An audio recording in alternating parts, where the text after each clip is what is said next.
کاکە ئەوە سڕی بەنزینیە لە هەولێر تەمەشاکەن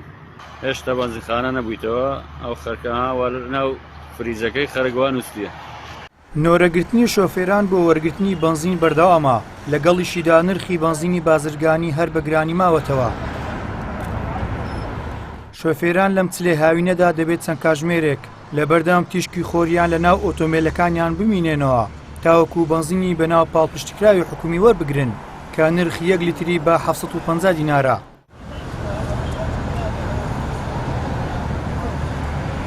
شۆفێران بۆ پەیامدوان و دەڵێن بۆ وەرگرتنی بەنزین ناچارین ماوەیەکی زۆر نۆرە بگرین و کاتێکی زۆرمان لێ بە فیڕۆ دەڕوات. ئەمەش کاریگەری لە سەرکار و کاسبی ڕۆژانەمان هەیە. کێشە زۆرە ینی تقریبان ساعتەکە لە سڕین 40 دقیقە 50 دقیقەی کەشیمایە پاشی ساعت 12 لۆ هەیە مەسەلە 12:30 قەپات کە برێ نەما هەموو هاوینان زۆر ناخۆشە ینی سارێک نییە دوو نییە مانگەک نییە دوو ڕۆژ نییە ینی بەڕاستی محافزەکەیمە ینی نازانم بەڵام ینی بەس چاوی لە گرانیە ستا لێرە لە سڕی ئیشت پێ ناکرێ دەبی دانەچی هە لە سڕی بماندوو دەبی دانی هێوارێکە بڕەچی ئیش بکە ئەگەنە ناتوانانی ئەو مەجالت نییە یعنی ئەوەندەوە لە سڕی خۆ ناتوانانی ئیش بکە بەس بە قەسیوە دەکەن ئەغانالو ئەنی هیچ معنای نییە پێشە سعیبی نەبوو ئەو خاکە الحەمدولله هەموو پیتوبەرەکەتە هەموو نەفتە یعنی هیچ معقولە بۆ گەرمای بۆ نەڕوانە ئەوە لە عالەمێ دەکەن بەخۆ من نەخۆشی سوکەری مێ یعنی ئەوە تاواندی مێوە سوکەری معقولە ئەو عالەمە هەموو نەخۆشە ئەو مەسئولەکان هەموو فردبێرێن لەگەڵ بەزینێ دەکەن ئەو عەمبوو سارە ئاگری کردێ گونا عالەم فەقیرە بە قورعان یەک جەم پێ نابی تەکسی یەک کرێچی بێ قوڕی بەسەرەوی کرێچیە مالوێرانە ئەوی کرێچیە بابێ بخۆم تەکسی مێ چەند ساڵ لا 87 تەکسی دادەمە بم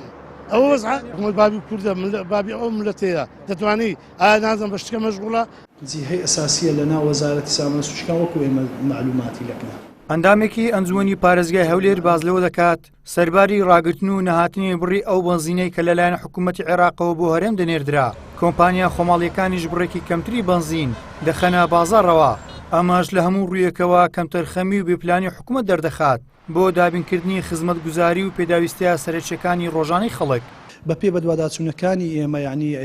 وەڵامی وەزارەتی سامانە سروشتەکان و بەڕێوەری دابەشکردنی سوتەمانی لە هەولێر بەم شێوە بۆ کە لە سێ سەرچاوە بەنزینیان دەست دەکەوت سەرچاوی یەکەمیان حکوومەتی عراقی بووەوە هەروەها هەردوو کۆمپانیای لا ناز و کارکە بەشێکیان داوەتە بەنزینخانەکان بەداخەوە و سەرچاوی یەکەم بە تەواوەتی بڕاوە ئەوەی بەغداوە بە دوو سەرچاوەکەی تریش بڕی ڕۆژانەیان کەم کردوتەوە بۆ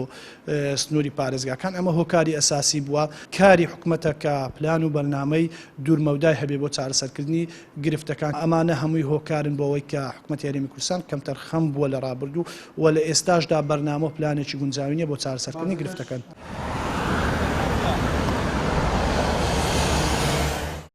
لە شاری هەولێر بەپێی خشتێک کە ڕۆژانە بڵاو دەکرێتەوە تەنیا نزیکەی لە 7 بەنزینخانە بەنزینی پاڵپشتی کراو دابەش دەکرێت. ئەماش پێویستی شارێکی گەورەی وەکو هەولێر پڕ ناکاتەوە بۆیە شۆفێران داوا دەکەن بۆ کەمکردنەوەی زۆری نۆرەگرتنی بەنزین ژمارە ئەو بەنزینخانانە زیاد بکرێن کە بەنزینی حکومی بەسەر شۆفێراندا دابەش دەکەن.